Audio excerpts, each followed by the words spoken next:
Apakah kalian familiar dengan kata stunting? Kata ini beberapa kali muncul di media. Stunting artinya anak yang bertubuh pendek, bukan? Bukannya memang normal jika ada anak yang tinggi dan pendek? Lalu, mengapa hal ini sangat penting sampai sering muncul di media? Pertanyaan-pertanyaan ini akan segera kami jawab melalui video ini.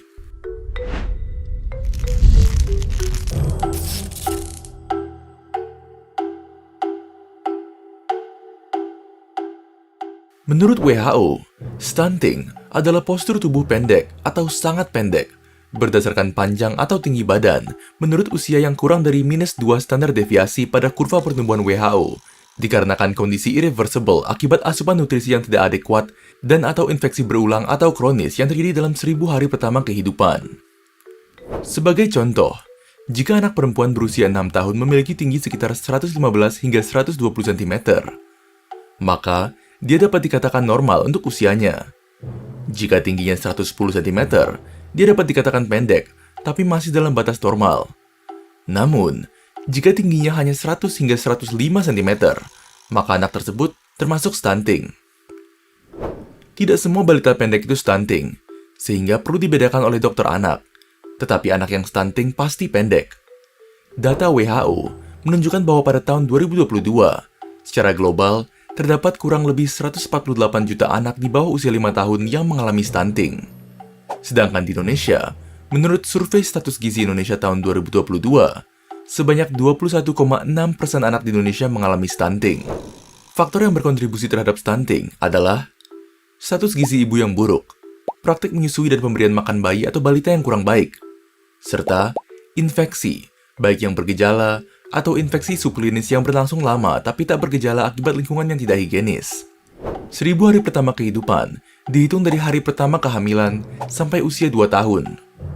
Fase ini adalah fase paling penting untuk perkembangan tubuh, otak, metabolisme, dan sistem kekebalan tubuh. Ini juga merupakan periode ketika fondasi untuk kesehatan jangka panjang mereka ditetapkan.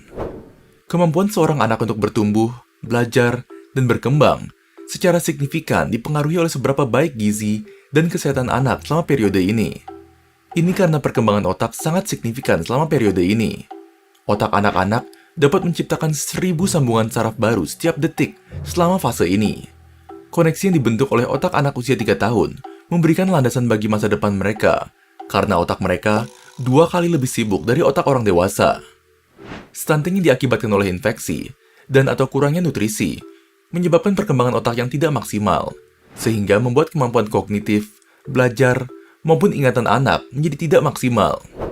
Selain itu, jika anak datang ke sekolah dalam keadaan sakit, sebagian besar energi serta nutrisi yang terbatas yang mereka miliki difokuskan untuk respon imun, sehingga di sekolah mereka menjadi tidak fokus. Semua ini menyebabkan anak stunting memiliki nilai dan performa di sekolah yang lebih rendah. Kemampuan kognitif serta belajar yang tidak berkembang maksimal saat kecil akibat stunting juga terbawa hingga dewasa, sehingga membuat anak stunting berakhir memiliki penghasilan yang lebih rendah.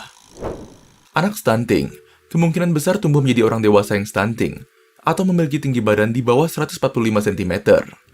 Pada wanita, hal ini dapat menyebabkan komplikasi saat melahirkan, dan bayi yang dilahirkan meninggal karena kekurangan oksigen. Selain itu, karena kurang berkembangnya sistem imun, anak stunting menjadi lebih gampang sakit. Anak stunting juga lebih berisiko mengalami penyakit kronis terkait nutrisi saat dewasa, seperti diabetes, hipertensi, dan obesitas. Sekian video kali ini. Apakah kalian masih memiliki pertanyaan mengenai stunting? Menurut kalian, pentingkah pemerintah memberikan anggaran besar untuk penanganan stunting? Tulis jawaban dan pendapat kalian di kolom komentar di bawah.